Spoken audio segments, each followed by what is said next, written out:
Big Still's here. We just got confirmation Thursday. Elliott Wolf, the general manager of the New England Patriots, will join us on Thursday. And we will ask him some questions, obviously, about the Milton Williams deal. $26 million, highest paid contract in the history of the New England Patriots. I mean, that's more than Brady ever made up there. Brady never made the most money in the National Football League. Why? Because he reinvested in the roster. Brady knew his reinvesting in the roster would pay for O-linemen, defensive players. That's one of the keys they had in New England was a balanced salary cap. You have to have a balanced salary cap. Real quick before I get Jay in here, I can't wait to ask Jay this question, Jay Gruden, because he was involved in that whole RG3. People ask me, guy from USA Today asked me the other day about Shedeur Sanders. Here's my problem with the kid. Kid's never beaten a top 25 team ever. His dad has paved out the yellow brick road for him at Jackson State and also at Colorado. What happens when you go to a shitty team? Personnel's not good, coaching's not good, and you don't have the perfect environment. How does that play into the fact that you've never had to fight for anything? Look at Jaden Daniels. Transfers from Arizona State. Didn't want to leave Herm. Goes up to the Washington Commanders and changes the fortune of that franchise. I think that has a lot to do with the journey. I want a guy who's been a little bit beat up. That's the guy I want. I don't want a guy who gives the silver spoon. Here, kid. That's the problem with first-round draft choices, a quarterback. These quarterbacks. I can't wait to get to Jay. Let's get to them now. And Jay did the same thing. Let's get to Jay Gruden now. Jay had a guy in the fourth round or fifth round, I think it was, Kirk Cousins. They had RG3, and I guarantee Jay had more in common and could connect more with Kirk Cousins than he could with RG3 because I'm not throwing shade on RG3 here, Jay, but to me, I mean, I don't know, man. I like the guy who's had to battle for a job and had to earn things and had to go out there and prove people wrong.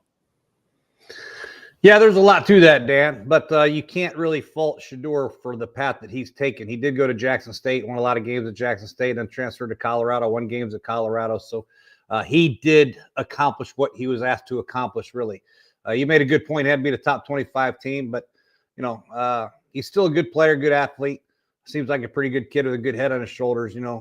Adversity is part of playing quarterback in the National Football League. He has not had to face a lot of it, and he will face it in the National Football League. How he handles that will be the make or break of his career as a pro football player. Would you draft him in the first round? I personally would not, but I think there will be teams that will take a shot with him because he has talent. He's got accuracy. He's got good leadership skills, supposedly.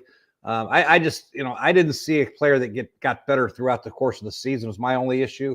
The BYU game, I thought that was his worst game, and it was his last game, which bothers me a lot. So I personally would not, but I would not put it past anybody to take him. I would be surprised if somebody took him in the third pick in a draft. I wouldn't be surprised if somebody didn't take him till the third round. That's how wide of a scale this is with Shedeur. Here was my problem, Jay.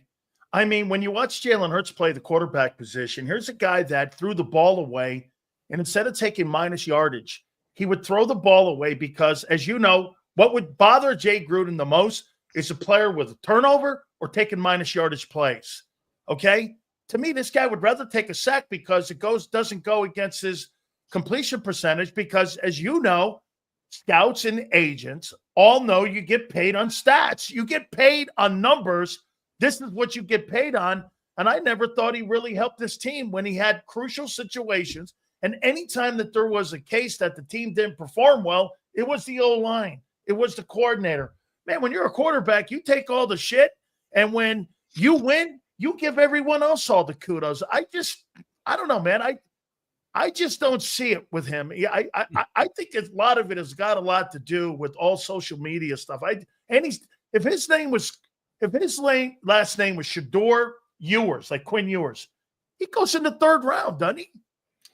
Yeah, there's a good chance. That's a great point too. And I do agree with you on a negative play. It drives me crazy. There were a lot of times where he had an opportunity to throw the ball away. He didn't do it for whatever reason. You just can't have negative plays in pro football. And I would much rather have him come into the National Football League as a 62% completion percentage and only taking 22 sacks as opposed to a 70% completion percentage, taking 64 sacks. Drives me crazy. You're exactly right. But yeah, you just never know. I think this day and age with all the inside zones and the bubble screens and the little down flats and the naked bootlegs, he can do all that. And I think he's athletic enough, he's accurate enough where a coach can put a good plan in place to keep him out of harm's way. When going gets tough, though, and they have to make the yards on third down, or they have to make the yards when they're down 2 touchdowns, it's known passing situations. That's where I think he's going to have a lot of problems, as will a lot of these young kids coming up. Cam Ward will have the same issue. So there's going to be issues with these young kids. I'm kind of with you when it comes to Shedeur, but we'll see.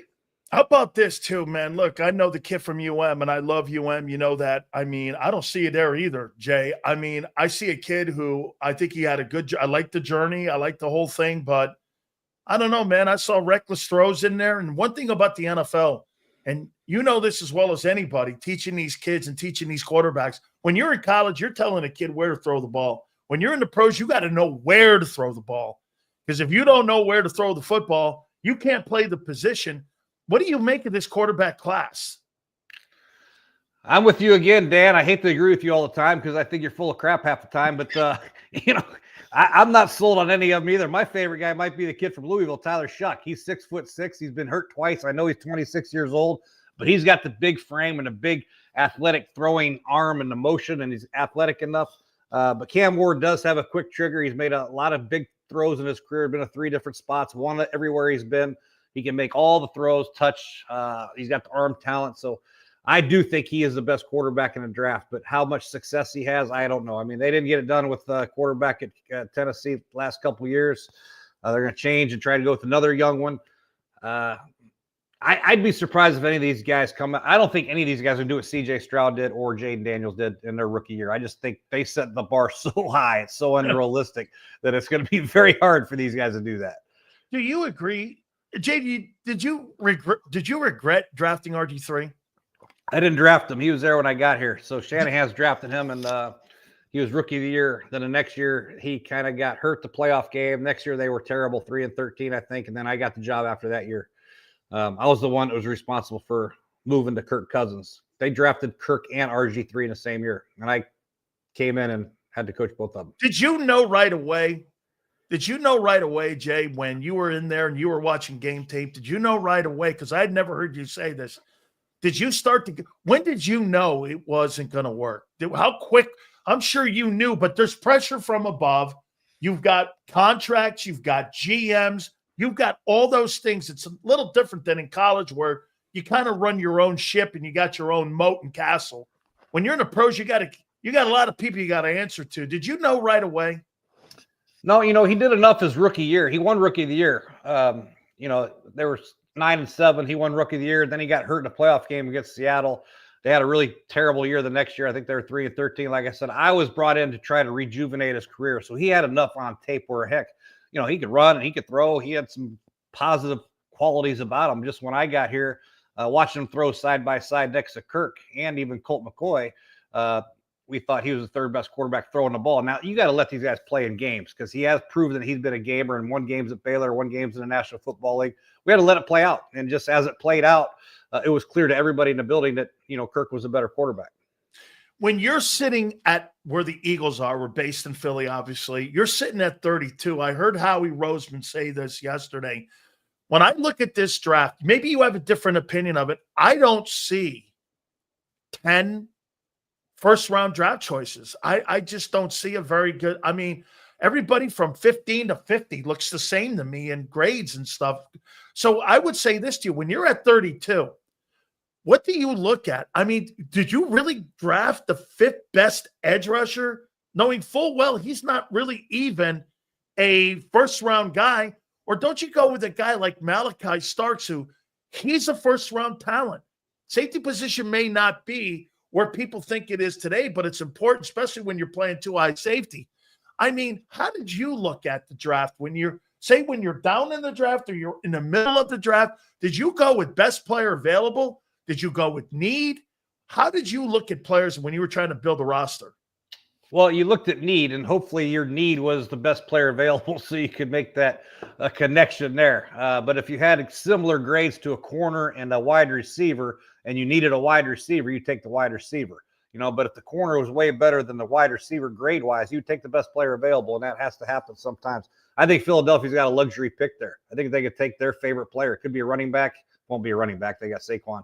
But it could be an offensive lineman. It could be a defensive tackle. It could be a safety, like you mentioned. We did a little mock draft for the fun of it. Happened to be Luther Bird III fell to him. So it could be somebody of that nature that could fall right to him, the best player that might have got skipped by because there's a run on tackles or there's a run on defensive pass rushers, like you mentioned. So somebody good's going to fall to them at 32. I promise you that.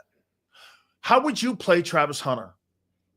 I'd play them both. Hell with it. Shit, that's what he wants to do. If he can handle it physically, then I'd let him do it. I'd make sure when he got in the building, though, I'd teach him all offense first. Make sure he understands formations and personnel groups and the pass concepts, and just make sure he continues to get that drilled into his head and he's running routes, because he needs polished route work. That's for sure. He's very talented, but he's unpolished as a wide receiver. So he needs all that work with a wide receiver coach. And then once training camp hit, maybe on Thursday and Friday or whatever it was later in the week, I let him do some DB drills, some one-on-ones, and let him get some work there. And after training camp, I'd put him in a defensive back meeting rooms and see how much he could go. 17 games, a lot of games for him to play both ways, but I think I'd feature him at wide receiver and play him about 20 plays on defense.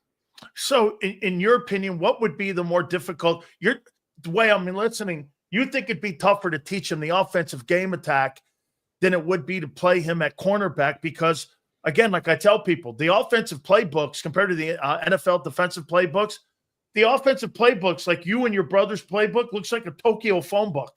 Yeah. So, I mean, it's more difficult, you're thinking, on offense? I think it is, and it changes week to week. We got a totally different game plan against Philadelphia as we would for the New York Giants the next week. So you got to understand, you got to be in the meeting rooms. Formations change, personnel groupings change, pass concepts change.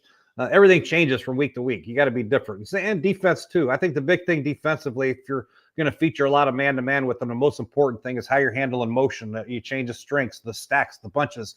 He's got to get really in tune with how you handle that, because that's where it becomes tough as defensive back, whether you're playing zone or man-to-man, these bunches and stacks and the motion of 2x2 to 3x1. And there's a lot of communication that takes place there. So it's going to be very difficult for him. But I think offensively is where he's got to spend most of his time early and see how he does and see if he can make that transition. Is he that dominant receiver we think he is? We know he can play corner.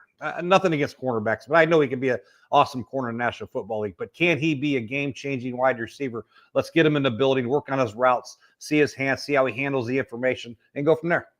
Couple last questions here for you, Coach. How do you see the draft, in your opinion? Do you think it's a deep draft? Do you think it's a good draft? Do you think it's a weak draft? How do you look at it?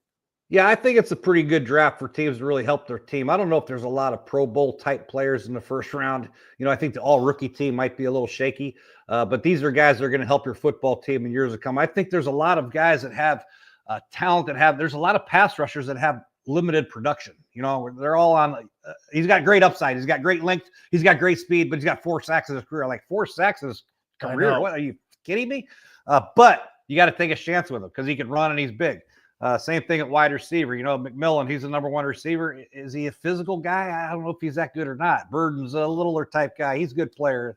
The 2 kids from Texas, they got their knocks. But yeah, I think it's all about getting to the right system and having the right coach. And those guys got to understand. And once they get there, I know they got money in their pocket already from the NIL, but they got to work at their craft and get better. And the guys that do that will become good pros because there is some talent in this draft.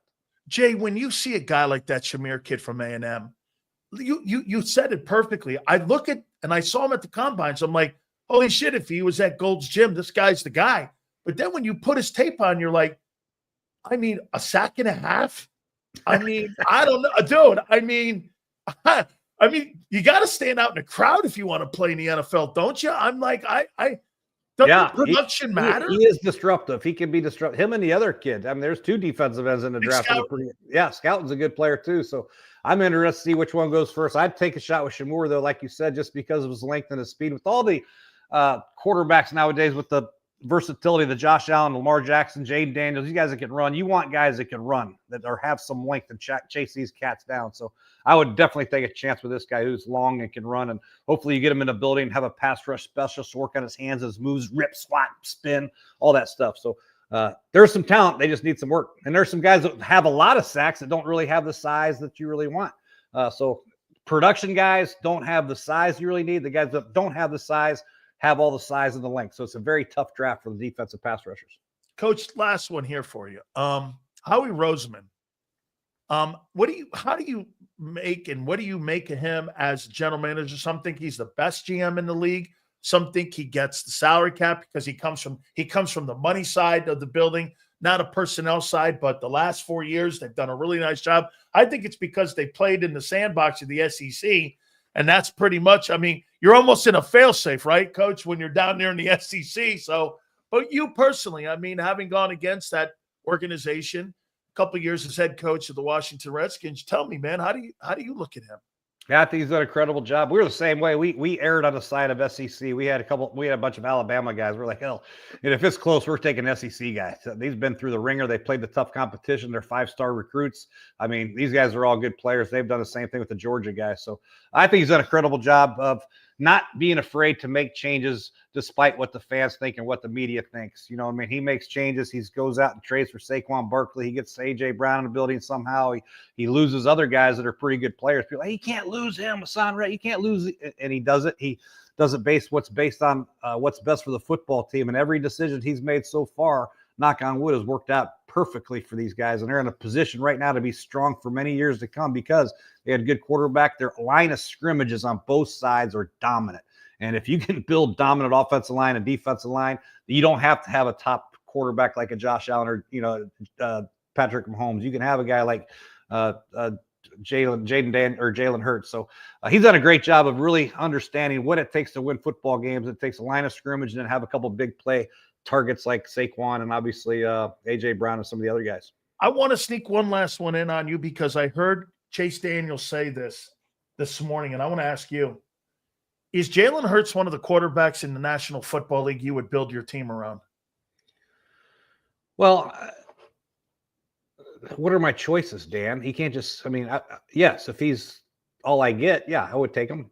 But I'd rather have about a dozen more, probably. Does that make sense? Well, because he said that there's 10 quarterbacks that he would take above Jalen Hurts if you had to build from scratch. Yeah, I agree with that. Yeah, I'd say there's about 10. I'd say probably 11th or 12th.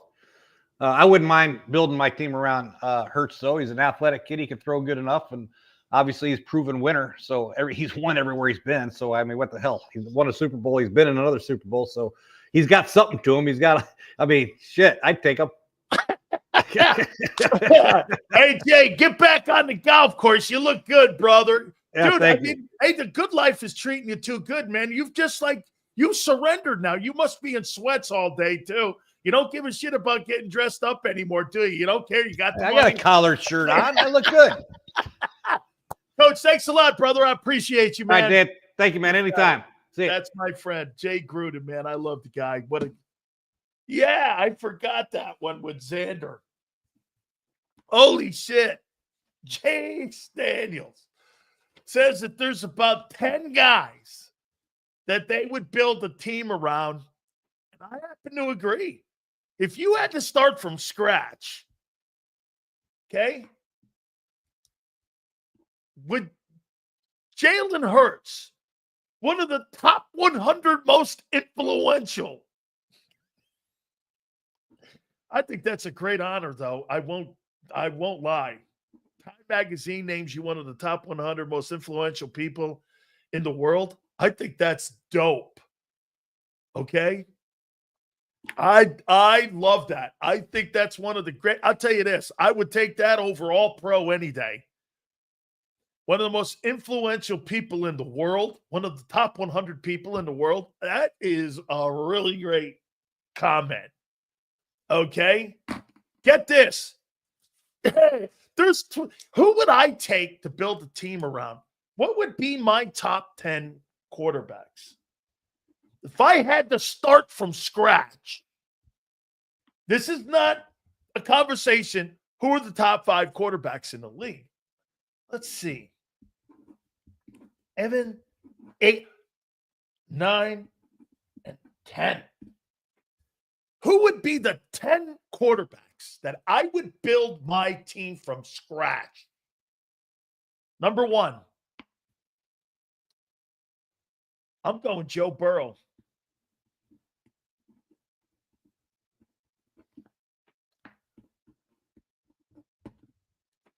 Number 2, Josh Allen.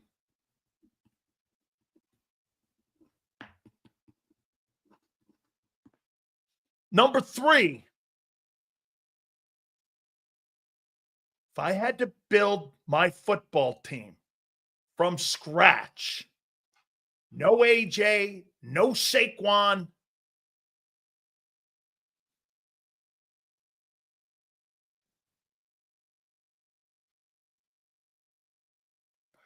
Patrick Mahomes.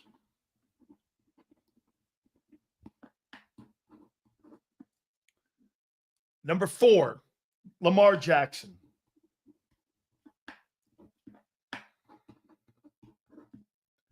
Number 5, let me get this list up here. Let me get this. Let me get this list here. If I had to build my team around today, not building it around Aaron Rodgers, Justin Herbert.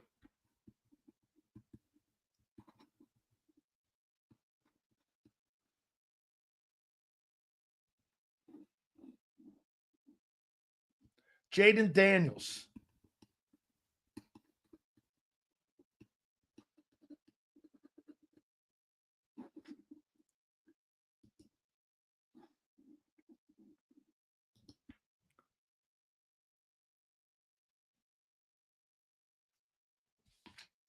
CJ Stroud.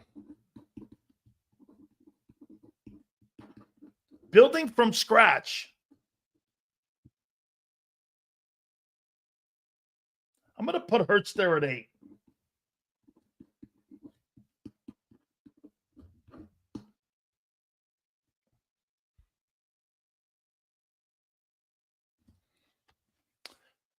I'm not taking Caleb. Not taking Cousins. Would I go Love? Probably Jordan Love, 9. Building a football team from scratch.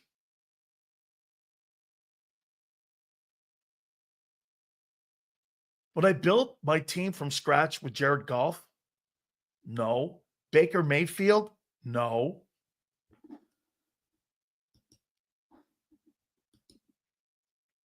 You got to build your team around a stiff, get this. No, I'm building my team for a guy who has all the skill sets that I need, not a guy who relies on a running back for 18, 19 games and plays 2 games.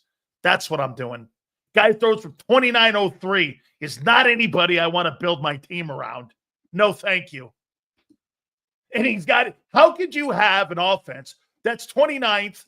Hey, how could you have an offense that's 29th and you have A.J. Brown and Devontae Smith on it? I mean, really, you got Devontae Smith and A.J. Brown on your team, and you're ranked 30th in passing. How's that possible? I'm not building my team around that. That's for damn sure from scratch. We're not – no, get this. Hey, what's this winning thing? Then you're not winning. Well, guess what? Nobody's winning with a rebuild and building from scratch. Building from scratch is not winning. You're starting a team. Oh, you're right. Joe Burrow and Allen or any of those buddies, they would be stiffs on the Eagles. Yeah, right. Stupidest comments you could make. I happen to agree with Chase and Coach Gruden. Who would I put at 10 now? Yeah, that's right.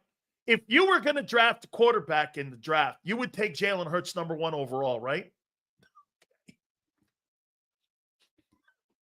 Yeah, I'm sure of it. Over all these quarters, hey, it's funny, if I had to draft, I love that. If I had to draft the quarterbacks right now in the NFL, team excluded, Nothing to do with team. My first round draft pick would be Joe Burrow. My second would be Allen. My third would be Mahomes. After 4, Lamar. I could get this. Just because you guys are saying this in here, I could ask any NFL coach or general manager this question.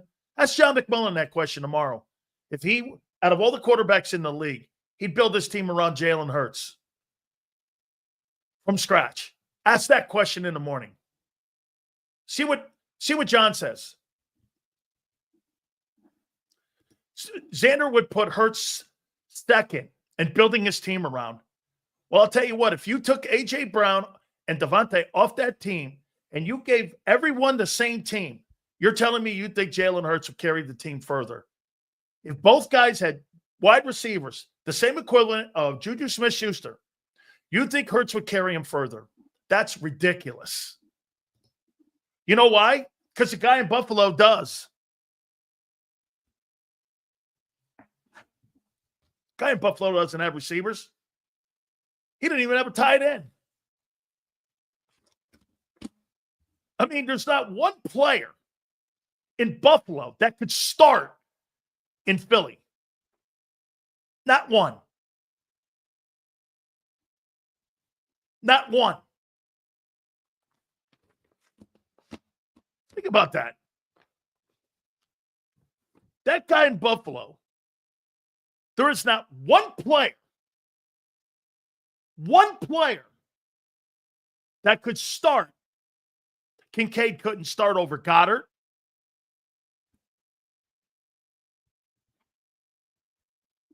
Coleman. He went to the third wideout. Hobson, first round pick, Super Bowl champion. Kincaid couldn't start over Goddard. I would take Goddard over Kincaid. Goddard's a better player. Oliver plays offense.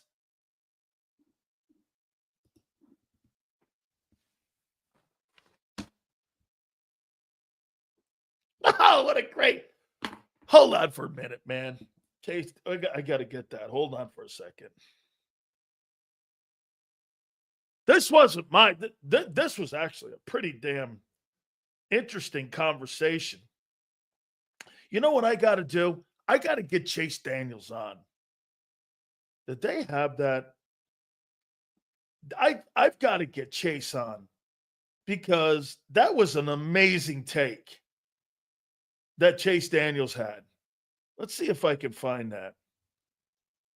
Daniel said that that there's about 10 guys over Jalen Hurts that he would take to build his team at quarterback around.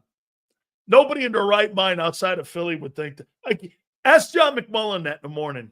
See what he says. If Jalen Hurts would be the second quarterback taken in the league to build your team around from scratch and ground up. Make sure you ask John that question. See what he says. I'm taking Johnny Wilson for tight end. You dude smoking. Hold on, man. What's up?